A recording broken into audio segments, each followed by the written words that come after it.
9 नवंबर 2025 को हम उत्तराखंड राज्य के 25वें स्थापना दिवस यानी रजत जयंती वर्ष मना रहे हैं। और इस वक्त हमारे साथ हैं भारतीय जनता पार्टी के पूर्व महानगर अध्यक्ष अभिषेक गोयल। अभिषेक गोयल ने इस राज्य को बनते भी देखा है और इस राज्य से पहले की स्थिति को भी देखा है। तो हम इनसे ये जानेंगे कि इन 25 वर्षों में जिन उद्देश्यों की पूर्ति के लिए उत्तराखंड का गठन किया गया, क्या उसका यहाँ के निवासियों को लाभ मिला? अभिषेक गोयल जी। धन्यवाद भगत जी। सबसे पहले तो आप सभी को उत्तराखंड के स्थापना दिवस की रजत जयंती वर्ष की बहुत बहुत शुभकामनाएं।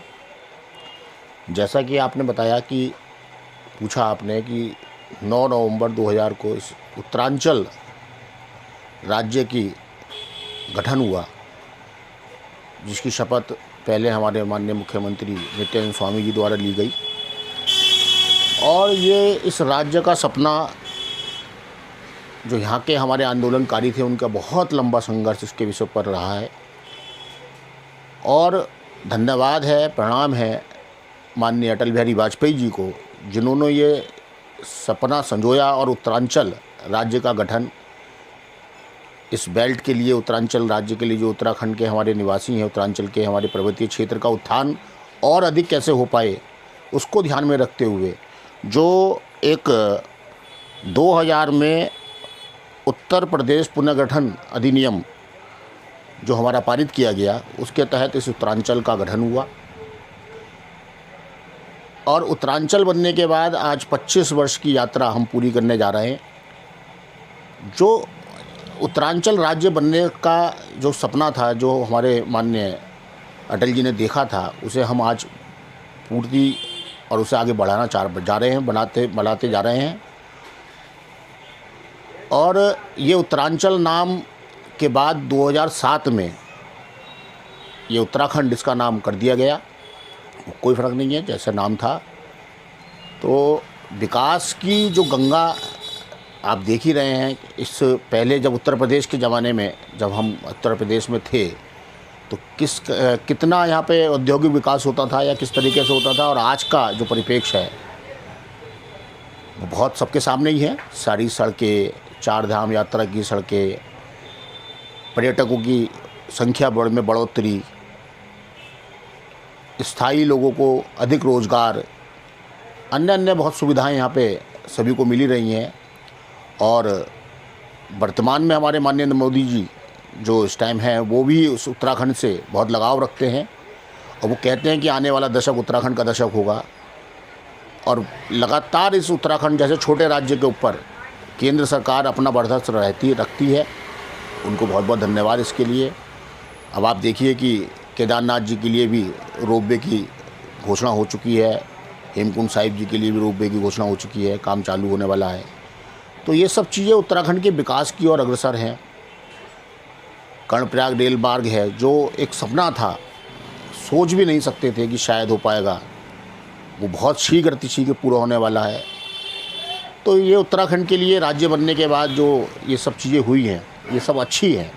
ये आपने औद्योगिक विकास की बात करी, इंफ्रास्ट्रक्चर बेहतर होने की बात करी, लेकिन इसके साथ साथ एक सवाल और उठता है कि एक छोटा राज्य होने की वजह से यहाँ ये आरोप लगाया जाता है या ये कहा जाता है, आप इसको चाहे विपक्ष की ओर से समझ लें चाहे कैसी समझ लें, कि राज्य बनने के बाद जितना लाभ नेताओं की फौज बनने में हुआ, उतना लाभ आम जनता को नहीं मिल पाया। इस तरह की बातें भी कही जाती हैं। आप कहाँ तक इसको सही मानते हैं? देखिए, जैसा आपने कहा नेताओं की फौज, तो ये तो आप भी मानेंगे। अच्छा, नेताओं की फौज, केवल एक दल की बात नहीं कर रहा हूँ मैं। हाँ, मैं भी आप ही की बात का उसका ही जवाब देने का प्रयास कर रहा हूँ कि जो आपने नेताओं की फौज वाली बात कही, तो आप देखिए ना, उत्तर प्रदेश कितना बड़ा राज्य है।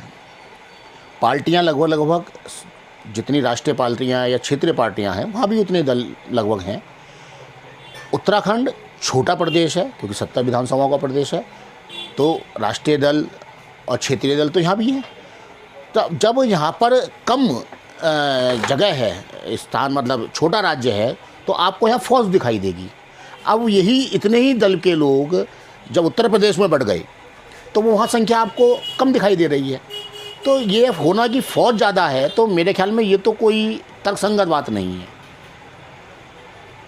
विपक्ष के द्वारा कहे जाने वाले इस आरोप का आपने बढ़िया ढंग से प्रतिवाद किया है। अब मैं आपसे एक सवाल पूछता हूँ कि रोजगार की दृष्टि से उत्तराखंड के युवाओं को इस छोटे राज्य में कितना लाभ हुआ? देखिए, जो अपना जैसे हम स्थानीय रोजगार कहते हैं वो उन्हें तो मिल ही रहा है और अच्छी तादाद में मिल रहा है। कोई ये कहने वाला ऐसा नहीं है कि हम ये कहें कि भाई फला एक यूनिट लगी या फला एक सरकारी और नौकरी मिली, उसमें उत्तराखंड के युवक को या युवतियों को रोज़गार नहीं मिला, अन्य प्रदेश से आए हुए या बाहर से आए हुए लोगों को रोज़गार मिला। तो जैसा एक रेशो होता है उस रेशो के हिसाब से सबको रोज़गार मिल रहा है। और आप देखिए ना, उत्तराखंड बनने के बाद भी पर्वतीय जो हमारे ऊपर के जो दूरस्थ क्षेत्र हैं वहाँ से लोग तराई की तरफ बढ़े, और तराई की तरफ बढ़ने के बाद आज भी वो यहाँ पर लाभ उठा रहे हैं अपनी, चाहे उनकी ज़मीन है, चाहे वो अपना व्यापार कर रहे हैं, चाहे वो कहीं ना कहीं व्यवसाय सर्विस कर रहे हैं। तो कोई ऐसा दिक्कत नहीं है कि रोज़गार तो सबको मिल ही रहा है। अच्छा, एक मुख्य समस्या है पहाड़ों से पलायन। जी। तो पहाड़ों से पलायन जहाँ तक मेरा मानना है कि आज भी जारी है। जी। क्या इस पलायन को रोकने के लिए उत्तराखंड में जो भी सरकारें बनी है, उत्तराखंड की आरंभ से लेकर के अब तक, उनमें कोई बेहतर प्रयास हुए? यदि हुए तो किसने ज़्यादा प्रयास किए और कहाँ कम हुए? देखिए, पलायन रोकने का तो लगभग सभी पार्टियों ने, सभी सरकारें जितनी भी 25 साल तक अब तक आ रही हैं, उन्होंने सबने प्रयास करा है। मैं इसमें धन्यवाद देता हूं अपने युवा मुख्यमंत्री धामी जी को, जो लगातार पर्वतीय क्षेत्रों में, चाहे वो मेडिकल कॉलेज के नाम पे और अन्य अन्य सुविधाएं जो लगातार दी जा रही हैं, और वो निवेदन भी कर रहे हैं कि अपने जो पर्वतीय क्षेत्र के लोग हैं वो अपने पर्वतीय क्षेत्र में रहेंगे, जिससे कि हमारी सीमाएं ना तो खाली होंगी और ना वहाँ पे कोई दिक्कत आएगी। तो बहुत बेहतर प्रयास माननीय मुख्यमंत्री जी पुष्कर सिंह धामी जी इस विषय में कर रहे हैं। अच्छा, मुख्यमंत्रियों की अगर हम बात करें तो शुरुआत से लेकर अब तक जो मुख्यमंत्री रहे, उनमें आप किसको सबसे बेहतर मानेंगे, या ये पूछूं कि 10 में से सबसे ज़्यादा नंबर आप किस मुख्यमंत्री के देंगे? देखिए, 25 साल के कार्यकाल में आप देखिए कि ये एक हमेशा एक अपवाद रहा था कि एक बार भारतीय जनता पार्टी, क्योंकि भारतीय जनता पार्टी से उसकी शुरुआत हुई 2000 से, फिर कभी कांग्रेस, फिर भारतीय जनता पार्टी, फिर कांग्रेस। ये पहली बार उत्तराखंड के इतिहास में पहली बार हुआ है कि माननीय मुख्यमंत्री पुष्कर सिंह धामी जी के नेतृत्व में हमने लगातार दूसरी बार भारतीय जनता पार्टी की सरकार बनाई है। ये तो इतिहास तो मेरी नज़र में जब जिनके नेतृत्व में दूसरी बार सरकार बनी है तो ये तो आप फिर खुद ही समझदारी वाली बात है कि बेहतर हैंगे वो। तो आपके अनुसार जो है सबसे बेहतर मुख्यमंत्री अब तक पुष्कर सिंह धामी जी रहे जी। अच्छा, ये बताइए, स्वास्थ्य की जो स्थिति है पहाड़ों में, आज भी स्वास्थ्य सुविधाएं कम मानी जाती हैं, लोगों को बाहर जाना पड़ता है। उसमें सुधार करने के लिए क्या आप कुछ सुझाव दे सकते हैं? नहीं, सुधार तो आप देखिए ना, फिर आप कहेंगे माननीय पुष्कर सिंह धामी जी ने पर्वतीय क्षेत्रों में, दूरस्थ क्षेत्रों में लोगों का इलाज अच्छी तरह हो सके तो हेली सर्विस चालू करी। कितनी जगह उड़ान सर्विस हमारी, लगभग 20 जगह हमारी उड़ान सेवा हमारी शुरू हुई, चाहे वो पिथौरागढ़ है, चाहे वो आपका अल्मोड़ा है, नैनीताल है, देहरादून है। तो ये जो छोटी छोटी जगह से हम पहले जो जहाँ 4-4 घंटे, 10-10 घंटे, 15-15 घंटे वहाँ पहुँचने में लगते थे, वहाँ अब कुछ ही समय में उड़ान सेवा के माध्यम से पहुँच जा रहे हैं। ऐसे ही स्वास्थ्य के प्रति उन्होंने आपके जो हेली सर्विस है स्वास्थ्य के लिए, हवाई सर्विस, उसका लोगों को लाभ मिल रहा है।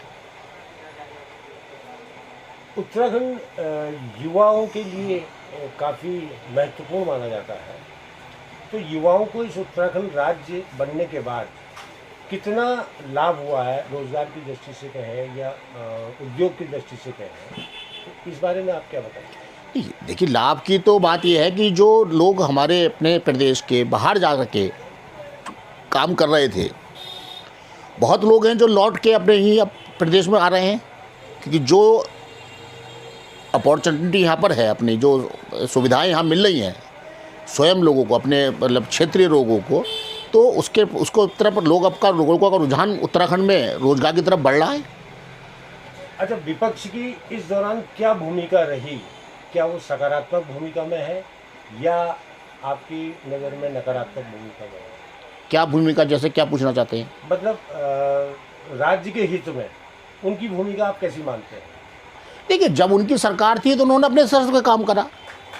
जब उनकी सरकार थी, आज हम कह सकते हैं कि हमारी ट्रिपल इंजन की सरकार है, ये डबल इंजन की सरकार है, केंद्र में हमारी सरकार है, राज्य में हमारी सरकार है, तो देखिए कितना विकास हो रहा है। जब विपक्ष के लोगों की यहाँ सरकार थी तो उनकी सरकार भी केंद्र में थी, तो ये काम करने का मादा और सोच होनी चाहिए पर्वतीय क्षेत्र के लोगों को लिए या उस क्षेत्र के लोगों की सोच के लिए। केंद्र सरकार ने उस टाइम उनको नहीं करा। आज आप देखिए, माननीय मोदी जी हैं केंद्र में, उनका लगाव उत्तराखंड से है, क्योंकि उनका बहुत लंबा समय यहाँ पहाड़ पे, पर्वतीय क्षेत्र पे, हिमालय पे बीता है, और वो चारों धाम से और पूरे उत्तराखंड से प्रेम रखते हैं। तो आज कितना विकास कार्य वो उत्तराखंड के लोगों को या उत्तराखंड को दे रहे हैं, जिससे कि यहाँ विकास हो रहा है। ये तो उनकी गलत, मतलब उन्होंने नहीं करना चाहा, मतलब ये उनकी एक तरीके से फेलियर कहा जाएगा कि जो केंद्र में और राज्य में दोनों की सरकार होने के बावजूद भी वो इतना विकास कार्य उस जमाने में नहीं कर पाई। अच्छा, अब तक के कार्यकाल को देखते हुए अब क्योंकि वैसे तो ये प्रश्न करना जल्दबाजी होगी, क्योंकि अभी विधानसभा चुनाव में लगभग 2 वर्ष शेष है, तो अगर ये पूछा जाए कि क्या आने वाले समय में फिर इतिहास अपने आप को दोहराएगा? जैसे धामी जी 2 बार मुख्यमंत्री बने हैं लगातार, तो ऐसी स्थिति क्या आगे भी आएगी? बिल्कुल आनी चाहिए, बिल्कुल आएगी। आप देखिए ना, जिस तरीके से, जिस तेज़ी से उत्तराखंड में विकास कार्य हो रहे हैं और जो गलत गतिविधियां थी वो धीरे धीरे कम हो रही हैं, ख़त्म हो रही हैं। चाहे वो ऑपरेशन कालनेमी चलाया है या अन्य ऑपरेशन चल रहे हैं, नकल जिहाद वगैरह, नकल का कानून है, और कानून जो हमारे माननीय मुख्यमंत्री जी लाए हैं, लैंड जिहाद है, तो इससे लोगों के अंदर एक जागरूकता तो बढ़ी है, और ये हमारे प्रदेश के लिए, हमारे लिए अच्छा भी हो रहा है।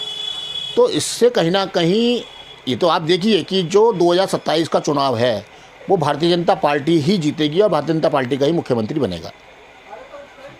ये थे अभिषेक गोयल, जिन्होंने 25 साल की उत्तराखंड को लेकर के पहले और अब तक अपने विचार आपके सामने रखे। नमस्कार। धन्यवाद।